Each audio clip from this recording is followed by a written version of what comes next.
The aerial school encounter. That morning looked exactly like every other morning. Nothing in the sky, nothing in the air, nothing in the routine felt unusual. But small changes were already waiting to be noticed. The morning began with the kind of dry heat that made shadows look thin and sounds feel heavy. And inside the small school building, the staff gathered for a routine meeting that rarely ran on time. Papers were stacked, cups were filled, and a tired fan pushed warm air in slow circles that never reached the corners. Outside, the playground moved in its usual quiet chaos. Children running, stopping, then running again without direction or concern. From the window, everything looked ordinary, and ordinary days invite carelessness. A newspaper lay open on the desk, filled with distant reports about strange lights seen over the countryside, but no one treated them as more than stories. The room stayed calm, and nobody felt any reason to hurry. At first the change arrived as a thinning in sound, a brief pause that several people noticed without naming. Then a sharper note cut through the windows, and chairs scraped back in different rhythms. The meeting lost its shape, and for a moment, everyone listened in the same direction. Someone said it was probably nothing, and someone else was already walking. The corridor felt longer than usual, and the light at the exit looked flat and white. Outside, the playground was no longer spread out, but gathered along one edge. Some children standing, some sitting, some simply still. A few were crying, others were quiet in a way that suggested they had run out of words. And every face seemed turned toward the scrub line. No one could yet see a cause. Only a direction, and the staff slowed without meaning to. They asked questions that came out too quickly, and answers arrived out of order. Children spoke at once, then stopped, then pointed, and the pointing did not help. The ground near the trees looked the same as it always had, and the air there felt strangely still. The head of the school began to gather a small group, thinking about drawings and later explanations, and thinking as well about how little that would settle. He asked them to come inside, and the request sounded smaller than he intended, but they followed, still looking back at the place that refused to look different. The silence stayed with them inside. Inside, the room felt cooler but no calmer, and paper was passed out without ceremony. Pencils moved, paused, then moved again, and the lines that appeared did not agree with one another. He walked between desks and said very little, because every sentence seemed to choose a side he did not want. From the window, he could see the far edge of the grounds, empty and bright, and it was difficult to accept that emptiness as final.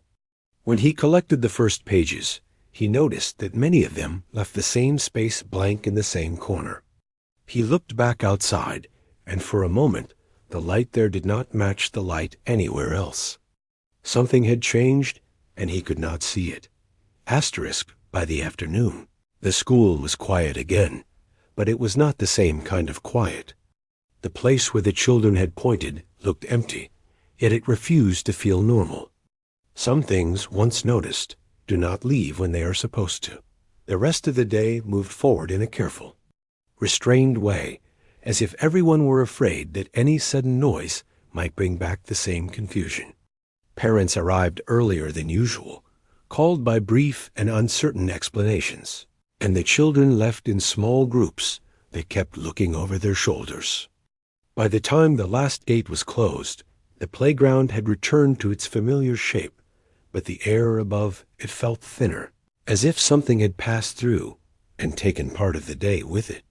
The head of the school remained in his office longer than he planned, laying the drawings out in rows and trying to see them as separate things instead of a single problem. Some showed shapes that could have been trees or shadows. Some showed lines that might have been fences or clouds. And some showed a blank space where nothing had been placed at all, as if the hand that held the pencil had decided not to continue. That evening, he walked the edge of the grounds alone, following the fence until it met the line of scrub and trees. The sun was low, and the light made ordinary objects look uncertain, stretching them in directions they did not belong. He told himself that children often see patterns where there are none, and that stories spread quickly when there is nothing solid to stop them. Still, he found himself slowing near the place they had pointed, and he noticed how the ground there seemed slightly smoother, not enough to prove anything, but enough to interrupt the rhythm of his steps. He stood for a while and listened, and there was only wind and insects and the distant sound of traffic dot over the next few days. The school tried to return to routine, but the routine did not fit as well as before. Some children avoided the far side of the playground without being told to, and some watched the sky more than they watched each other. A few spoke in careful fragments, and others said nothing at all. The drawings were collected and put away, but copies began to appear anyway, redrawn from memory and passed between desks as if they were reminders that the day had really happened. The staff discussed possible explanations in private and agreed on none of them, and the word that was never said still found its way into every conversation by other names. Then the calls began. First from a local reporter who had heard something unclear and wanted it made clearer. Then from someone in the city who said he was only gathering background. Then from others who did not explain their interest at all. Each call left the same feeling behind, as if the story were no longer contained by the place where it had started. The head of the school began to regret the drawings, and at the same time he found himself taking them out again, checking small details he had missed, noticing that several of them marked the same spot with the same uncertain line. One evening, as he was locking up, he saw movement near the trees and told himself it was only light shifting with the wind. But he did not leave right away. He waited, watching the edge of the grounds, and for a moment he had the uneasy sense that whatever had drawn the children's attention was not finished with the place yet. Asterisk, it did not happen every day, which made it harder to talk about. There was no clear sign, only a feeling that returned without warning. And when it returned, it always pointed to the same place dot by the end of the second week. The school had learned how to pretend again, but the pretending required effort. Lessons continued, bells rang, and the playground filled and emptied on schedule. Yet a quiet rule had formed among the children without any adult instruction. The far side near the scrub was no longer part of their games. Even the ones who had not been close to the fence on that morning stayed away from it, as if distance itself were a kind of agreement. From time to time, someone would stop in the middle of running and look upward. Not long enough to be obvious, but long enough to suggest a thought that had not been finished.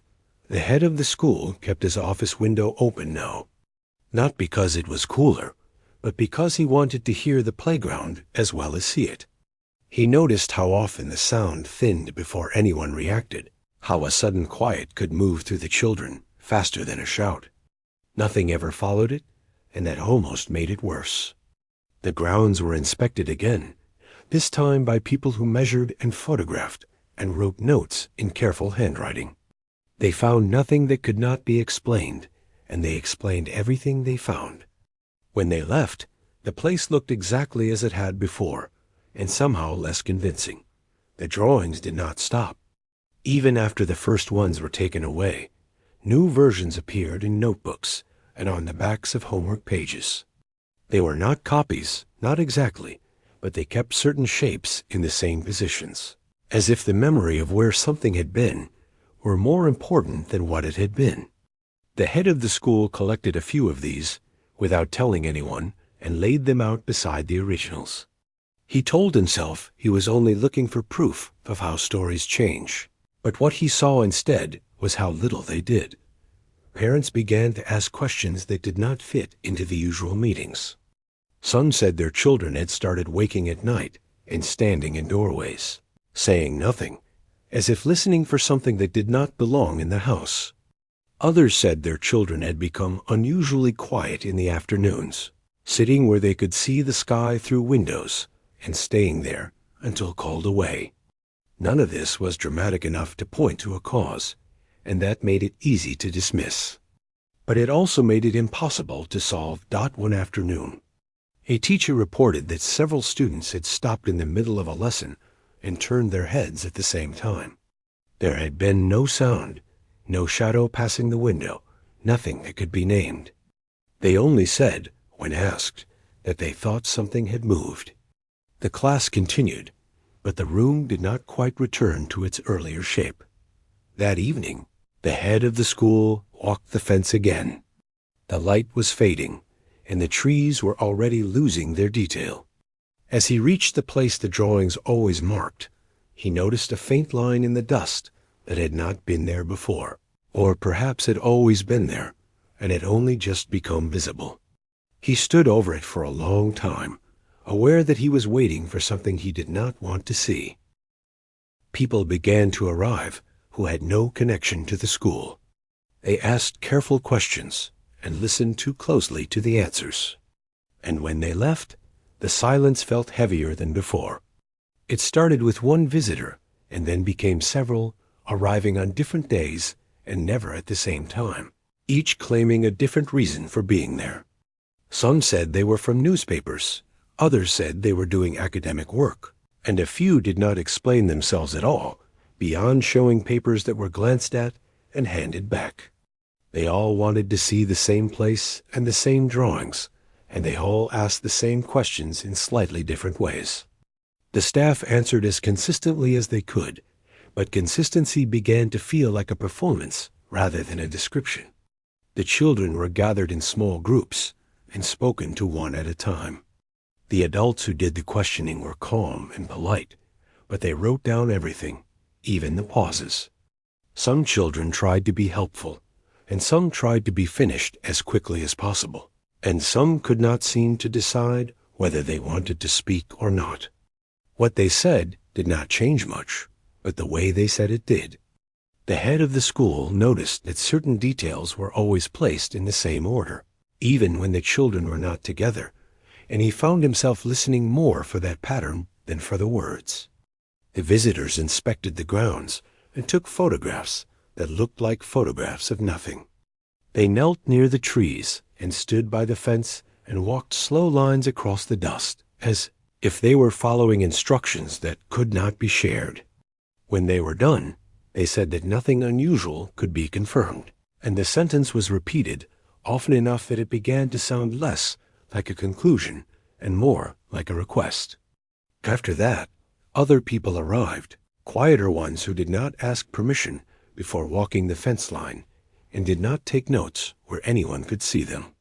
They stayed for shorter periods and asked fewer questions, and their presence was harder to explain. The staff spoke about them in low voices and agreed that it was better not to draw attention. The school tried to keep its routines intact, but the playground had become a place of careful movement, and the far side remained empty. One morning, the head of the school found that the small gate near the scrub, the one that was usually tied shut, was standing open. The wire had not been cut, only unwound and placed neatly on the post.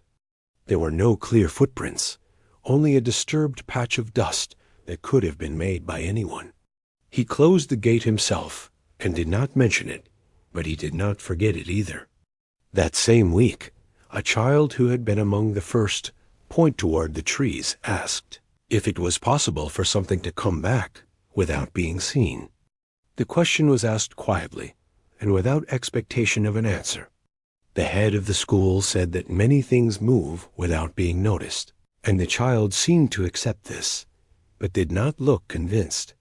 On the last day before the term break, as the grounds were being locked for the evening, he thought he saw a brief change in the air above the scrub, a distortion that lasted only as long as a blink, and when he looked again, the trees were exactly the same. The school did not close, but it began to feel as if it should. Too many small things were no longer staying where they belonged, and too many people were watching a place that showed nothing at all. The new term began with an effort that everyone could feel. Desks were cleaned, schedules were posted, and the playground was opened as if nothing had ever changed, yet the children moved with a care that had not been taught. The far side near the scrub remained empty without anyone needing to say so, and even games that usually drifted across the whole yard seemed to turn back on themselves before reaching that line. The head of the school stood at his window more often now, not in expectation, but in the hope the expectation would finally fade. The visitors did not stop coming. Some returned, others were new, and a few appeared only once and were never seen again. They no longer asked to see the drawings, only the place where the drawings always pointed. One afternoon, 2 of them arrived together and spent a long time standing in silence near the trees, speaking only when they thought no one was close enough to hear. When they left, the air around the scrub felt unsettled in a way that had nothing to do with weather. A rumor moved through the nearby town, changing shape as it went. Some said the school was being tested for something. Others said it was being observed for reasons that could not be explained. Parents began to ask whether their children should be kept home, and the answers they received were careful and incomplete. Attendance dropped slightly, then held steady, and the playground began to look too large for the number of people using it. One morning, a group of children stopped at the edge of the yard as if they had reached an invisible boundary. They stood there for a long moment, not speaking, and then turned back at the same time. When asked why, one of them said only that the air felt wrong. The phrase stayed with the head of the school longer than he wanted it to. That same day, he walked the fence again and found the dust disturbed in a narrow line that ran from the trees to the gate and then stopped. It was not deep, not clear enough to be called a track, but it had a direction, and that was new. He followed it as far as it could be followed, and then stood where it ended, aware that he was looking at the absence of something rather than the thing itself in the afternoon. A child was found sitting alone near the building, not crying, not speaking, only watching the far side of the grounds with an attention that did not waver. When asked what he was looking at, he said he was waiting to see if it would finish what it had started. No one asked what he meant as the day ended and the light faded. The head of the school remained at his window, watching the place where nothing ever seemed to happen anymore. And for a brief moment, he thought he saw movement there that did not belong to the wind. Years passed, and the grounds learned how to look ordinary again. Most people forgot the exact shape of the worry, but not the place it lived. Some quiet things do not leave, they only learn how to wait. Time did what it always does, which is to smooth the edges of memory without removing it, and the school continued to stand where it always had, serving new children who knew nothing about the earlier silence. The fence was repaired, the trees grew taller, and the scrub line became less distinct, yet the far side of the playground never fully returned to the center of attention. Even those who had not been there seemed to sense a boundary without being told, and games still turned away from that edge for reasons no one could explain. The head of the school eventually left his position, taking the drawings with him and placing them in a box that he did not open again, though he sometimes thought about the spaces they had left blank. Occasionally, someone who had been a child on that morning would return to the town, usually for reasons that had nothing to do with the school, and they would stand by the fence for a while without saying what they were looking for. They never stayed long. A few spoke about having dreams in which the air felt thinner than it should, and others said they avoided places where the ground dropped away into trees. None of this became a story that could be told cleanly, and that seemed to be the point. The visitors stopped coming, the questions ran out, and the world found other things to watch, but the place itself did not quite relax. One evening, long after the last class had left and the grounds were locked, a caretaker walked the fence as part of a routine he did not think about. Near the scrub, he noticed a narrow line in the dust that looked like the beginning of something that had not decided to continue. He brushed it away with his foot and told himself it was only wind and passing animals. and the explanation felt sufficient for the moment. As he turned back, he thought he heard a brief change in the quiet, not a sound, but a pause, and when he looked again, the trees were still, and the air was empty. In the weeks that followed, nothing happened that could be pointed to, and that was the problem. The place kept its ordinary shape, but it no longer felt complete, as if a small part of it were reserved for something that had not yet arrived. Sometimes, at the edge of the day, when the light made distances uncertain, the playground seemed to hold its breath, and anyone standing there might feel the same urge to look toward the scrub without knowing why, and to wait for something that did not need to show itself to be present.